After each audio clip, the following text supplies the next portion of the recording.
No, oh my gosh. I've been suffering because I cannot stream on Facebook. Like it just didn't load at all. It did not budge. It did not move at all. Like the Wi-Fi connection was fine, but I think it's probably because of the VPN or something. Okay, so uh, to be honest, I still haven't decided yet. So for now, I'm going to read uh the Burmese novel. Maybe I should try that again on Facebook. So I guess I'll just read. I guess I'll just read the Strange Library. Okay, I need my glasses. Maybe not. Okay. So the Strange Library by Haruki Murakami. I'm not sure if I spelled it right. But okay, let's speedrun this because I don't have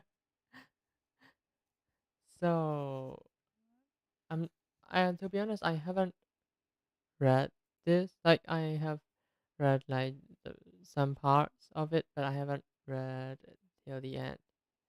So let's explore the book together. The library was even more hush than usual. My new leather shoes clacked against my gray linoleum. Their hard, dry sound was unlike my normal footsteps. Every time I get new shoes, it takes me a while to get used to their noise. The paragraphs are so small though. Like they're like a lot of pages, but the text and the paragraphs are really small. So, anyways, a woman I'd never seen before was sitting at the circulation desk, reading a thick book. It was extraordinarily wide. She looked as if she were reading the right hand page with her right eye and the left hand page with her left. Excuse me, I said. She slammed the book down on her desk and peered at me. I came to return these, I said, placing the books I was carrying on the counter. One was titled How to Build a Submarine, the other uh, Memories of a Shepherd. The librarian flipped their front covers back to check the due date. They weren't overdue. I'm always on time, and I never hand things in late. That's the way my mother taught me. Shepherds are the same. If they don't stick to their schedule, the sheep go completely bananas. The librarian stamped returned on the card with a flourish and resumed her reading. I'm looking for some books too, I said. Turn right at the bottom of the stairs, she replied without looking up. Go straight down the corridor to room 107. It's the next page. Oh my god, the book is so thick. The book is so thick. Anyways, let's continue. I descended a long flight of stairs, turned right, and walked along a gloomy corridor until, sure enough, I came to a door marked 107. I visited the library a lot, but the fact that it had a basement was news to me. I knocked. It was just a normal, everyday knock, yet it sounded as if someone had whacked the gates of hell with a baseball bat. It echoed ominously,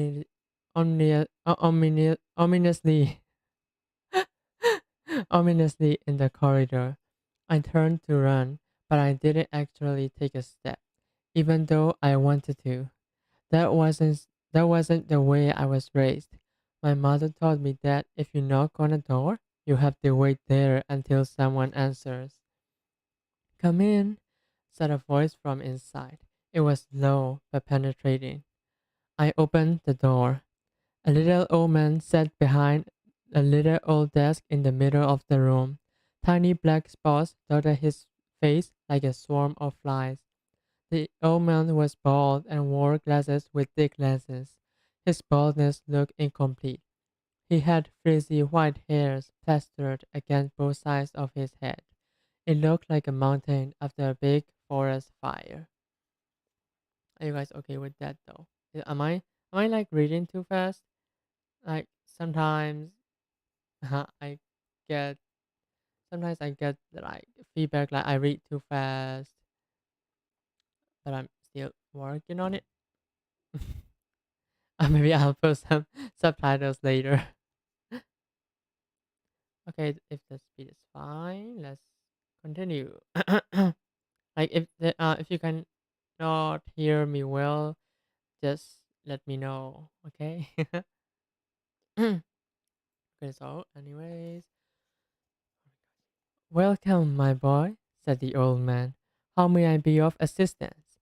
I was looking for some books, I said timidly, but I can see that you're busy. I'll come back some other time. Nonsense, my boy, the old man replied. This is my profession. I am never too busy. Tell me the manner of books that you seek, and I will strive to locate their whereabouts. What a funny way of talking, I thought, and his face was every bit as strange. A few long hairs sprouted from his ears, skin dangled beneath his chin like a punctured balloon. And what exactly might you be seeking, my young friend? I want to learn how taxes were collected in the Ottoman Empire, I said. The old man's eyes glittered. Ah, I see, he said. Tax collection in the Ottoman Empire.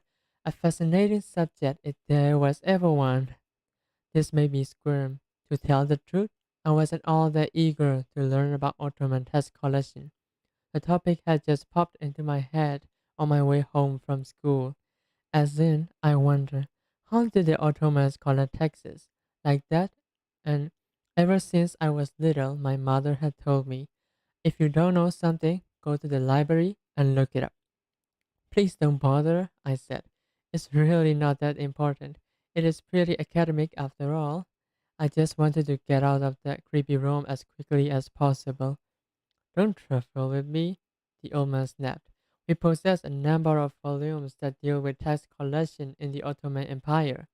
Did you come here with the intention of having sport with this library? Was that your aim? No, sir, I sputtered. That was not my intention at all. I wasn't trying to make fun of everyone. Wait, I wasn't trying to make fun of anyone. Then wait here for me like a good boy. Yes, sir, I replied. The old man lurched from his chair. Back bent, he made his way to a steel door at the rear of the room, opened it, and disappeared. I stood there for 10 minutes, waiting for his return. Some tiny black bags were scratching about on the inner side of the lampshade. At long last, the old man returned, carrying three fat books. They were all terribly old. The smell of ancient paper rose in the air. Feast your eye on these, the old man said, gloating. We have the Ottoman tax system, the diary of an Ottoman tax collector, and the tax revolts and their suppression in the Ottoman Turkish Empire. An impressive collection, you must admit. Thank you so much, I said politely. I picked up the books and headed to the door. Hold your horses, the old man called out to my back. Those three books have to be read here. Under no circumstances may they leave these premises. Sure enough, each of the books had a red label, for internal use only, stuck to its spine. The next chapter? No. To read them, you must use the inner room, the old man said. I glanced at my watch. It was 5:20. But the library is about to close, and my mother will be worried if I'm not home in time for dinner. The old man's bushy eyebrows drew together in a single line. Closing time is not a concern, he frowned. They do what I tell them. If I say it's alright, then it's alright. The real question is, do you value my assistance or not? Why do you think I lug these three heavy books out here? For my health? I beg your pardon. I apologized. I never intended to be such a bother. I had no idea the books couldn't be taken out. The old man gave a rumbling cough. and spat out a gulp of something into a tissue. The black speckles on his face were dancing with rage. It doesn't matter what you did or didn't know, he snarled. When I was your age, I felt fortunate just to have the chance to read. And here you are, whining about the time and being late for dinner. What nerve!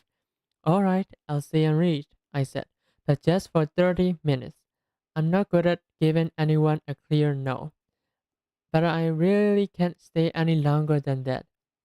When I was very small, I was bitten by a big black dog on my way home from school, and ever since then, my mother sucks at it strange if I'm a little bit late. The old man's face relaxed slightly. So then you'll stay and read? Yes, but only for 30 minutes. Then please step right this way. The old man beckoned. Beyond the inner door was a shadowy corridor lit by a single flickering bulb. We stepped into the dying light. Just follow me, said the old man. We had gone away a short distance when we came to a fork in the corridor. The old man turned right. A little farther on was another fork. This time he bore left.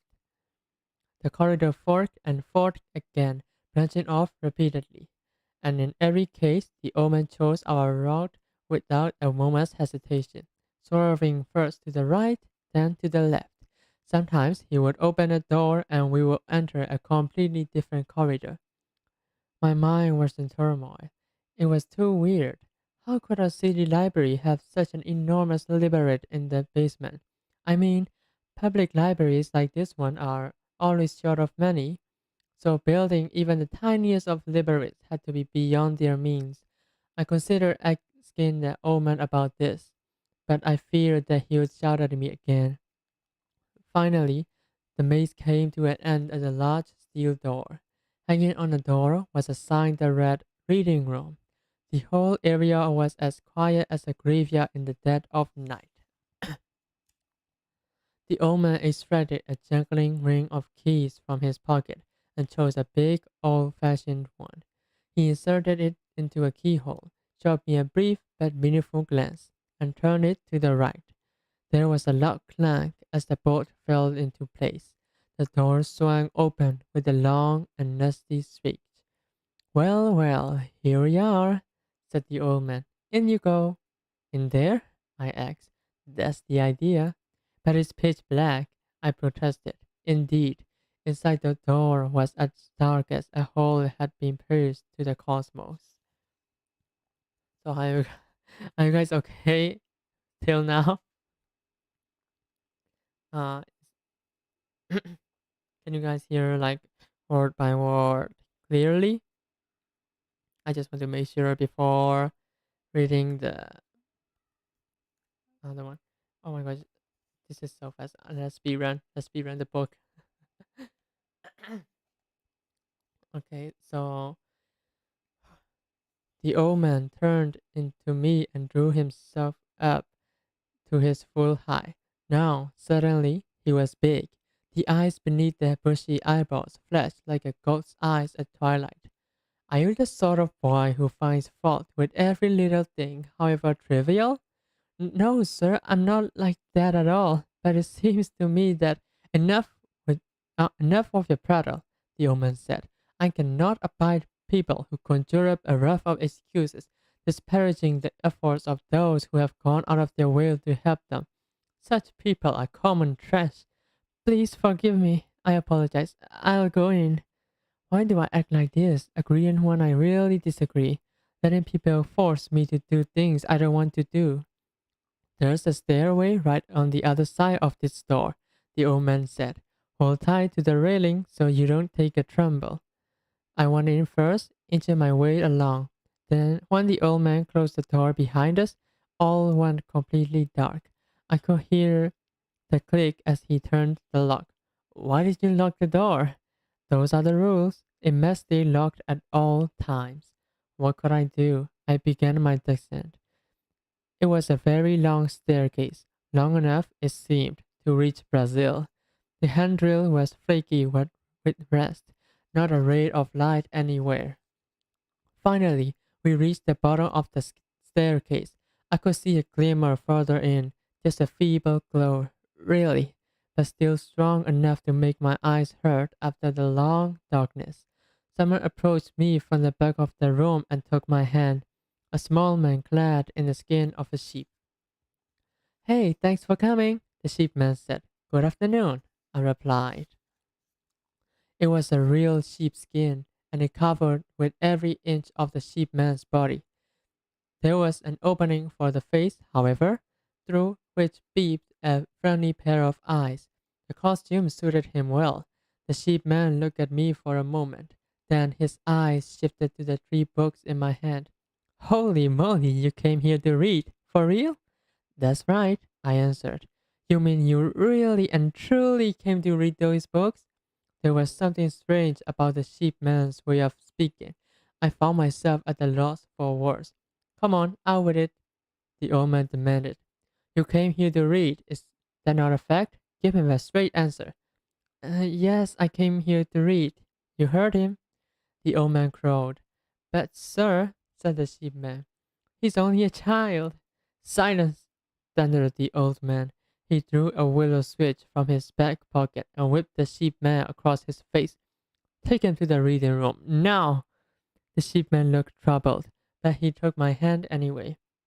The switch had left a red welt next to his lip. Okay, let's get going. Where? To the reading room. You came here to read those books, didn't you? The sheepman led me down a narrow hallway. The old man followed close behind us. There was a short tail attached to the back of the sheepman's outfit that bounced from side to side with each step, like a pendulum. Well, well, said the sheepman when we reached the end of the hallway. Here we are. Just a minute, Mr. Sheepman, I said. Is there by any chance a jail cell? Sure is, he replied. You hit the nail on the head, said the old man. This isn't what you told me, I said to the old man. I came this far only because you told me we were going to a reading room. You got taken, the sheepman said and nodded. That's right, I pulled the wool over your eyes, said the old man. How could you? Silence, you fool, the old man snarled, putting the willow switch from his pocket and bandaging it over my head. I quickly stepped back. No way I wanted my face whipped by that thing. In you go, no more arguments. You will memorize those 3 volumes for cover to cover, the old man said. 1 month from now, I will personally examine you. If I conclude that you have mastered their contents completely, then I will set you free. It's impossible to memorize 3 books as thick as these, I said, and my mother is pretty worried about me right now. The old man bared his teeth and brought the switch down hard. I jumped out of the way and blow struck the sheepman in the face. Enraged, the old man whipped the sheepman again. It was awfully unfair. Throw him in the cell. I leave it to you, the old man ordered and left. Are you hurt? I asked the sheepman. It's okay. Hey, I'm used to it, he said. He really did seem to be all right. I hate to do this, but I got to lock you up. What if I say no? If I refuse to go in there, what happens then? Then he'll hit me even harder. I felt sorry for the sheepman, so I entered the cell. It had a simple bed, a desk, a sink, and a flush toilet. A toothbrush and a cup sat near beside the sink. Neither looked what you could call clean. The toothpaste was strawberry, a flavor I can't stand. The sheepman was playing with the desk lamp, twisting it on and off. Hey, look at this, he said, turning me into a grin. With a grin, pretty neat, huh? I'll bring you 3 meals every day, said the sheepman. And at 3 o'clock, I'll give you donuts for your snack. I'll fry up the donuts myself, so they're crispy and delicious. Fresh donuts are one of my all-time favorite things. Okay, so stick your tootsies. I stuck out my feet. The sheepman pulled a heavy-looking ball and chain out from under the bed, rubbed, rubbed the chain around my ankle, and locked it. He dropped the key into his breast pocket. It feels awfully cold, I said. Don't worry, you'll get used to it. Mr. Sheepman, do I really have to stay here a whole month? Yep, that's about the size of it. But if I memorize everything in these books, he'll let me out, right? I don't think that will happen. But then what will become of me? The sheepman cocked his head to one side. Wow, that's a tough one. Please tell me my mother is waiting for me back home. Okay, kid, then I'll give it to you straight. The top of your head will be sawed off and all your brains will get sloped right up. I was too shocked for words. You mean, I said when I had recovered, you mean that old man's going to eat my brains? Yep, I'm really sorry, but that's the way it has to be, the sheepman said reluctantly.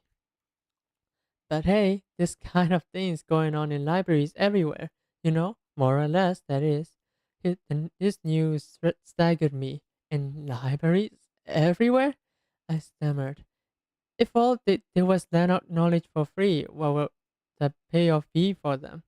But that doesn't give them the right to saw off the top of people's heads and eat their brains. Don't you think it's going a bit too far? The sheepman looked at me sadly. You got dealt an ugly card. That's the long and short of it.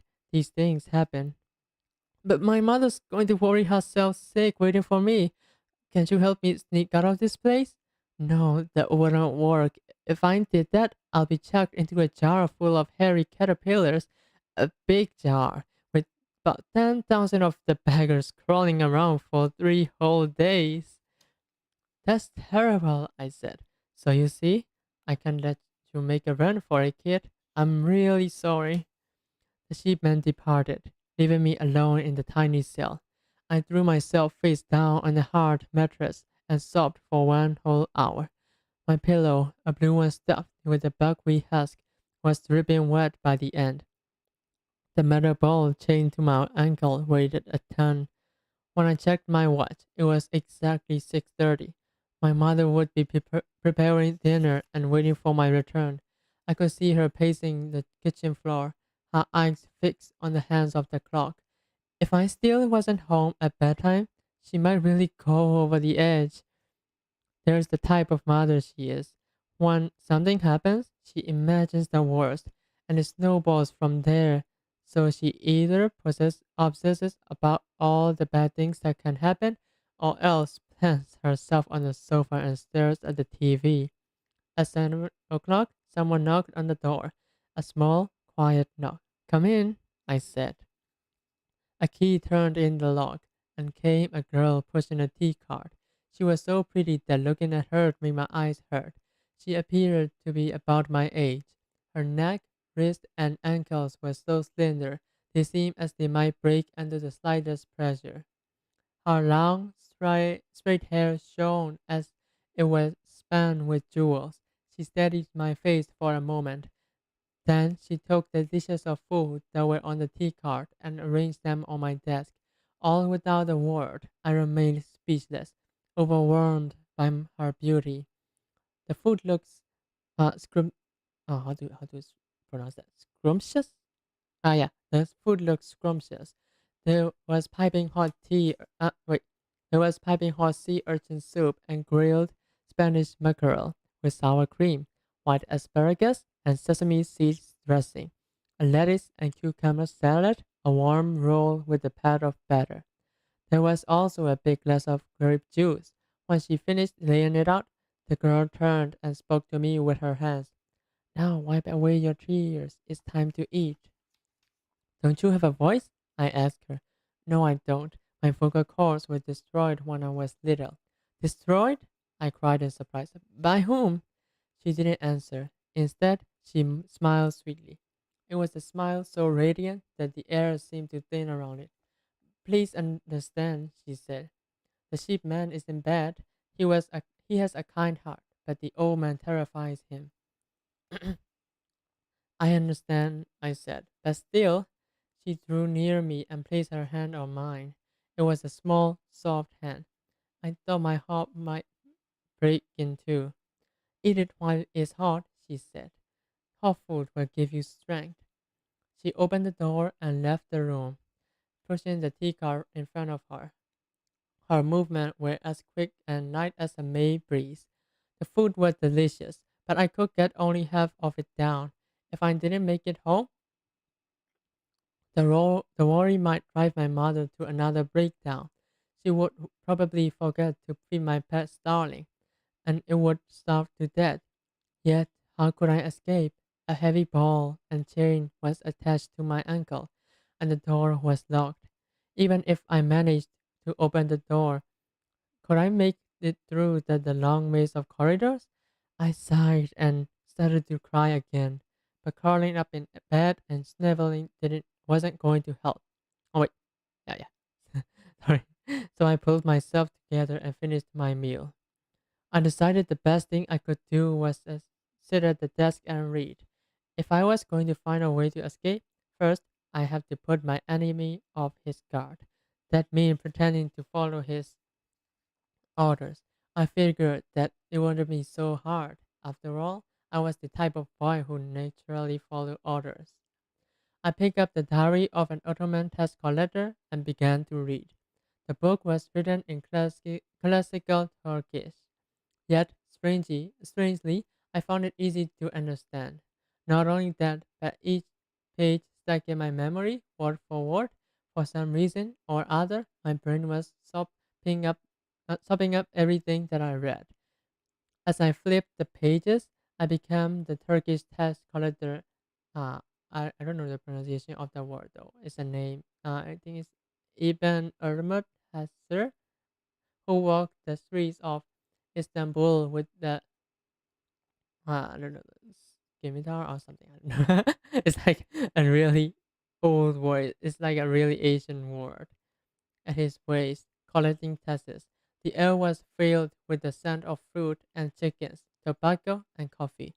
It hung heavily over the city like a stagnant river. Hawkers squatted along the streets, shouting out their wares, dates, Turkish oranges, and the like. Hesser was a quiet, relaxed sort of fellow, with three wives and six children. He also had a parakeet, every bit as cute as my starling. We're like about halfway done though. I'm literally speedrunning this. Anyways, a little after 9 o'clock, the shipman showed up at my door with a coca and cookies. Well, aren't you something? He said. But hey, how about taking a break for some hot coca? I put down the book and helped myself to the coca and cookies. Hey, Mr. Shipman, I said. Who was that pretty girl that came by a while ago? Come again? What pretty girl? The one who brought me dinner. That's weird, the shipman said with a quick look. I brought you dinner. You were lying on your bed, sobbing in your sleep, and as you can see, I am no pretty girl, just a shipman. Could I have been dreaming?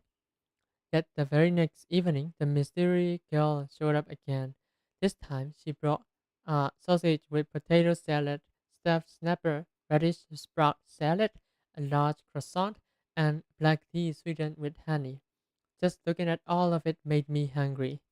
Take your time, be sure to eat everything, the girl said with her hands. Please tell me who you are, I said. I am me, that's all. But the sheepman said you didn't exist, and besides, the sheepman raised a finger to her tiny lips. I held my tongue.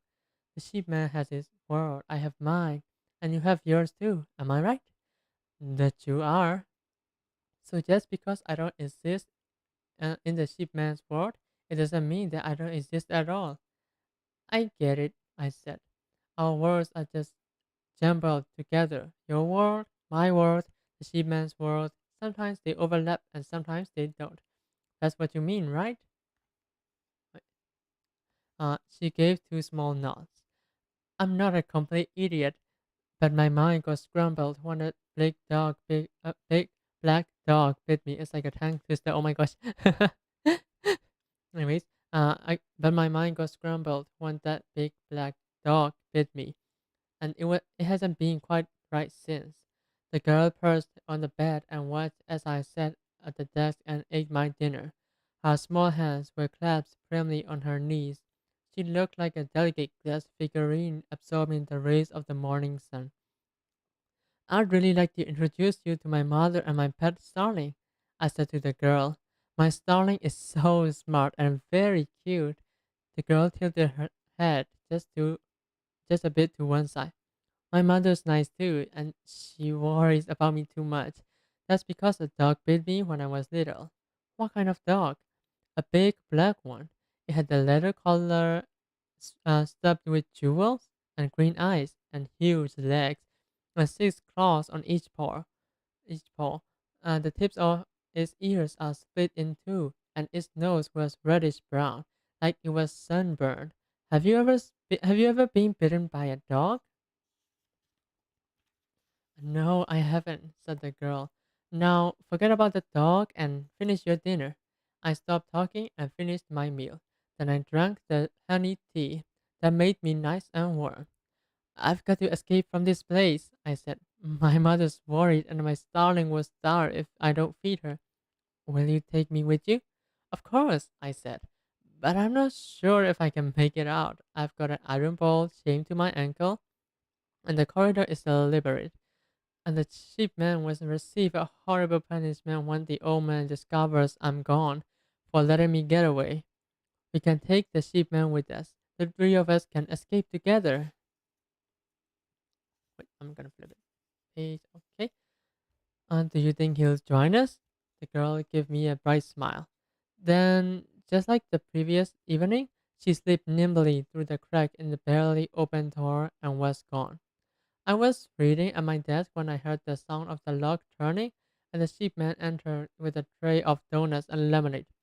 Here are the donuts I promised you earlier, straight from the pan. Thank you, Mr. Sheepman. I shut the book and took a quick bite of my one of the donuts. It was absolutely delicious, crispy on the outside, the inside so soft it melted in my mouth. Oh my gosh. Okay, we're almost done. We're like more than halfway through. So it's fine. So far, the connection is also good today. I'm just gonna go to Facebook somehow. Anyways, enough segue. I have to read the book. I have to look at the book, so I cannot look at my camera. And sometimes I may seem like I'm closing my eyes or something, but I'm just looking down to my book. Like the camera is way up there, and I'm looking down at my book. So okay, don't worry about me though. Anyways, here, this is the best donut I ever eaten, I said. I just finished frying them up, said the sheepman. I make them from scratch, you know? I bet you if you open a donut shop, it would be a big hit. I know you could do it. But who would like me enough to come to my shop? I dress funny, and then there's my teeth. I don't look after them very well. I'll help you, I said. I'll sell the donuts and talk to the customers and handle the money and the advertising. I'll even do the dishes. All you have to do is work in the back making donuts. I'll even teach you how to brush your teeth. That would be terrific, said the sheepman. When the sheepman left, wait, my hand is, oh, okay. When the shipment left, I went back to my book. As before, I became uh test collector name. Hesir, I think Hesir. Okay, I'll call me Hesir. Hesir, the author of the Diary of an Ottoman Tax Collector. I walked the streets of Istanbul during the day, collecting taxes, and one evening came, I returned home to feed my parakeet. A razor thin crescent of the white moon floated in the night sky. I could hear someone playing a flute in the distance. Having lit the incense in my room, my African servant moved about, chasing away the mosquitoes with something that resembled a fly swatter. A beautiful young girl, one of my three wives, was waiting for me in the bedroom. It was she who served me my meals each evening. It's a fine moon, she said to me. Tomorrow it will be the new moon and the sky will be dark. We must feed the parakeet, I said. Uh, didn't you feed the parakeet a little while ago? She asked. You're right, I did, said the me that was the Hesir. The girl's silken body glittered in the light of the razor thin crescent moon. I was spellbound. It's fine, it's a fine moon, she repeated. The new moon will shape our destinies. That would be terrific, I said. Like a blind dolphin, the night of the moon suddenly drew near. The old man came to check on me that evening. He was delighted to find me lost in my book. Seeing how happy he was made me feel a little bit happier. No matter what the situation may be, I still take pleasure in witnessing the joy of others. I've got to give you credit, he said, scratching his jaw. You've made far more headway than I anticipated. You're quite a boy. Thank you, sir. Thank you, sir, I replied. I do love being praised. The sooner you finish committing those books to memory, the sooner you can leave, the old man said to me. He raised one finger in the air. Understood? Yes, I said. Is anything bothering you? Yes, I said. Can you tell me if my mother and my pet starting are alright? That's got me very worried. The old man frowned. The world follows its own course, he said. Each possesses his own thoughts, each dress his own path. So it is with your mother, and so it is with your starling, as it is with everyone. The world follows its own course. I had no idea what he was talking about, but I dutifully said yes when he had finished. The girl appeared not long after the old man had left. As always, she slipped in through the crack in the door. It's the night of the new moon, I said. The girl sat down quietly on the bed. She seemed exhausted. She had lost her color and had grown transparent, so that I could see the world behind her. It's because of the new moon, she said. It robs us of so much. All it does to me is make my eyes sting a little. The girl looked at me and nodded. The moon doesn't affect you, so you will be all right. I'm sure you will be able to find a way out. And you? Don't worry about me. It doesn't look as though we can make it out together. But I'm sure I can join you later. But how could I but how can I find my way without you? She didn't answer. Instead, she came close and planted a small kiss on my cheek. Then she slipped through the door and vanished. I sat there on the bed, dazed for a long time. The kiss had shaken me up so much I couldn't think straight. At the same time,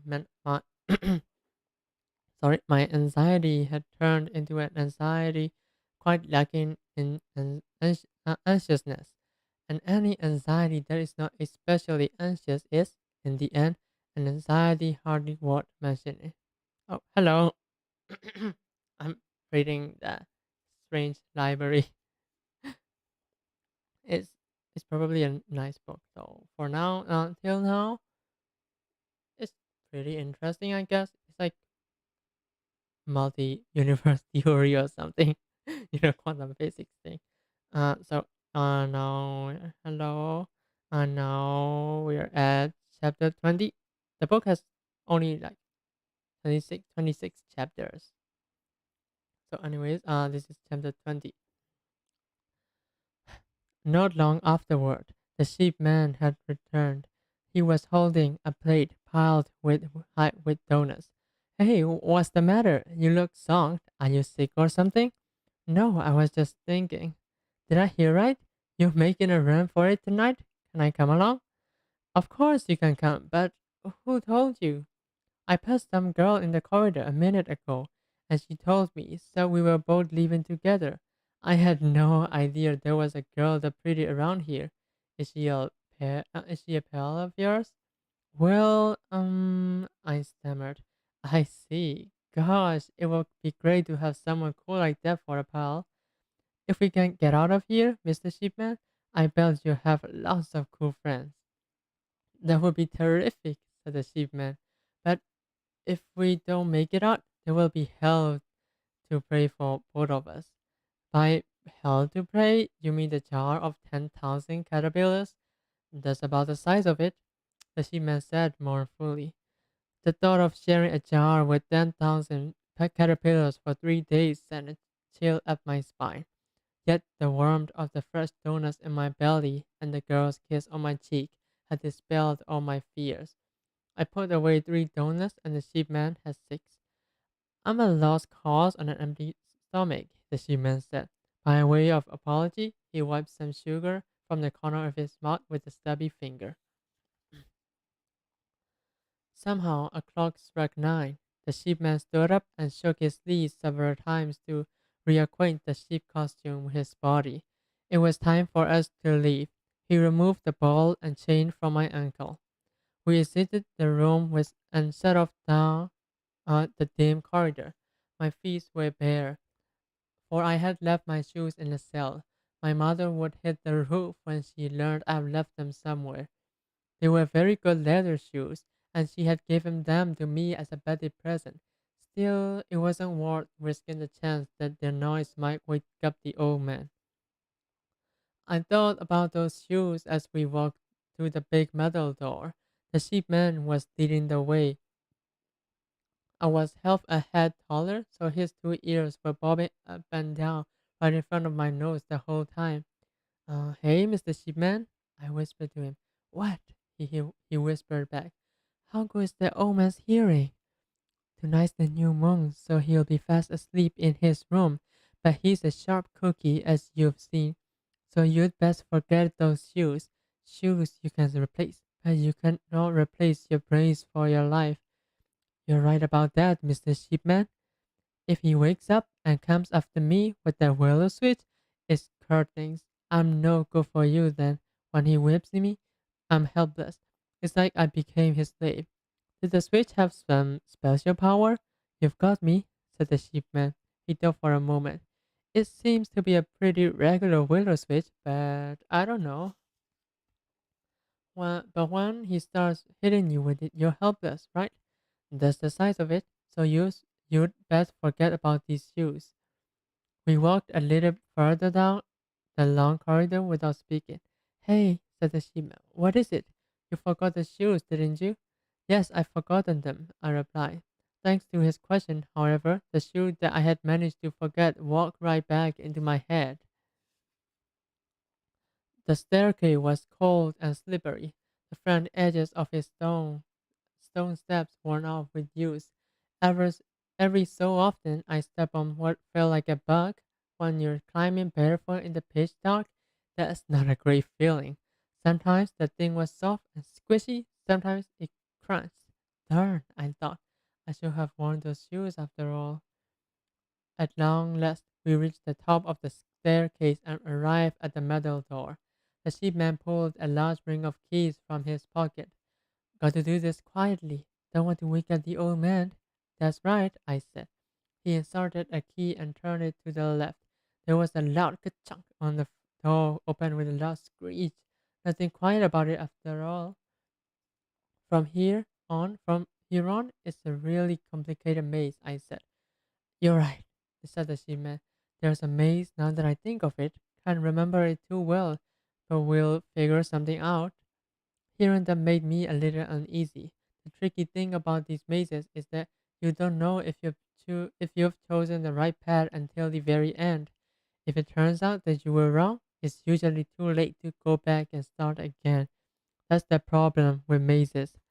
As I expected, the sheepman had to try a number of routes and retreat a number of times. Yet I could feel that somehow we were getting closer and closer to our destination. Sometimes he would stop to run his finger along the wall and lick it with a look of great concentration, or squat to press his ear across the floor, against the floor, or converse in undertones with the spiders who build their webs along the ceiling. Faced with intersecting paths, he might spin in place like a whirlwind before choosing which one he would take. Such was the manner in which the sheepman recalled the route through the maze, a far cry from the way most people would remember. All the while, time marched on. Dawn was drawing near, and the pitch black night of the new moon seemed to be softened bit by bit. The sheepman and I hurried along. We knew we had to reach the last door before daylight.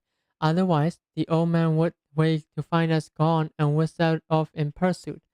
Think we can make it? I said. Yeah, it's looking good. From here on out, it's a piece of cake. It was clear that the sheepman knew the rest of the way. We raced down the corridors, turning first one way, then the other, without pause. Finally, the last corridor lay dead ahead. We could see a door at the end and light leaking through its cracks. See, I told you, the sheepman said proudly. I had it figured out all along. All we have to do now is go through this door. Then you and I will be free. He opened the door, and there was the old man waiting for us. Okay, so far, how is it going so far? Because this is so fast though. But I think I'm probably reading too fast. I'm not sure. Like if you guys cannot like understand every and each word, just let me know, okay? Even though the even though the book is about to come to an end. Okay. Okay, let's move on. It was the same room where I had first met him, room 107, in the basement of the library. He sat there in front of his desk, his eyes fixed on me. Next to the man, Next to the old man sat a big black dog, a dog with green eyes and a jewel encrusted collar. He had massive legs and 6 claws on each paw. His ears forked at the tips, and his nose was a reddish brown sunburned color. It was the same dog who had bitten me so many years before. My past darling's bloody body was clumped between his teeth. I let out a small cry and started to collapse backward, but the sheepman caught me. We've been waiting and waiting, the old man said. What took you so long, eh? I can explain everything, sir, began the shipman. Silence, you fool, thundered the old man. He pulled the willow switch from his back pocket and whipped it against the desk. The dog pricked up his ears and the sheepman fell silent. The room grew deadly still. Now then, said the old man, how shall I dispose of the two of you? So you weren't first asleep with the new moon and all? I asked timidly. You're a cheeky one, aren't you? The old man sneered. I don't know where you obtain your information, but I'm not so easy to fool. I can read the two of you as easily as I can a watermelon patch in broad daylight. The room went black before my eyes. My carelessness had ruined everything. Even my pet darling had been sacrificed. I had lost my good shoes. Now I would never see my mother again. And you, the old man, pointing his switch straight at the sheepman, I'm going to slice you up nice and fine and feed you to the centipedes. The sheepman hid behind me, trembling from head to foot. As for you, my young friend, the old man said, pointing at me, I'll feed you to this dog. He will devour you alive. It will be a slow death. You will die screaming, but your brains are mine. They won't be as screaming as they would have been if you had finished those books, but I'm not picky. I'll suck up every last drop. The old man bared his teeth in a wicked smile. The dog's green eyes glittered with excitement. It was then that I realized the starling between the dog's teeth was growing. When it reached the size of a chicken, it forced the dog's jaws open like a guard jack. The dog tried to howl, but it was too late. The dog's mouth ripped. There was the sound of the shattering bones. The old man frantically whipped the starling with his willow switch, but the bird's body continued to swell until it was the size of a bull, pressing the old man fast against the wall. The small room filled with the song of the powerful wings. Run, now is our chance, said the starling. It was the voice of the girl. But what about you? I asked the starling who was the girl. Don't worry about me. I'll follow later. Quick, now. If you don't hurry, you will be lost for eternity, said the girl who was the starling. I did as she said. Grabbing the sheepman's hand, I ran from the room. I never looked back. It was early morning, and the library was deserted. We raced up the stair and crossed the main hall to the reading room, forced open a window and tumbled out. Then we ran as fast as we could to the park, where we collapsed on the lawn. We lay there, gasping for air with our eyes closed. I didn't open mine for quite some time. When I did, the sheepman was gone. I stood up and looked around. I called his name at the top of my lungs, but there was no reply. The morning sun was cast its rays against the leaves of the trees. The sheepman had disappeared without a word to me, just as the morning dew has evaporated. My mother had set a hot breakfast on the table and was waiting for me when I get home. When I got home, she didn't ask me a thing, not about why I hadn't come home from school, or where I had spent the last 3 nights, or why I was shoeless. Not a single, not a single question or complaint. It wasn't like her after all, at all. My pet starling was gone, only its empty cage remained. I didn't ask what happened. It seemed best to avoid the topic altogether. My mother's profile seemed to have darkened very slightly, as if shadows were gathering around her, but that may have been no more than my impression. After that, I never visited the city library again. I knew I should seek out one of the big shots who ran the place to explain what had happened to me and to tell him about the cell like room hidden deep in the basement. Otherwise, another child might have to endure the awful experience that I went through. Nevertheless, the mere sight of the library building at dusk was enough to stop me in my tracks.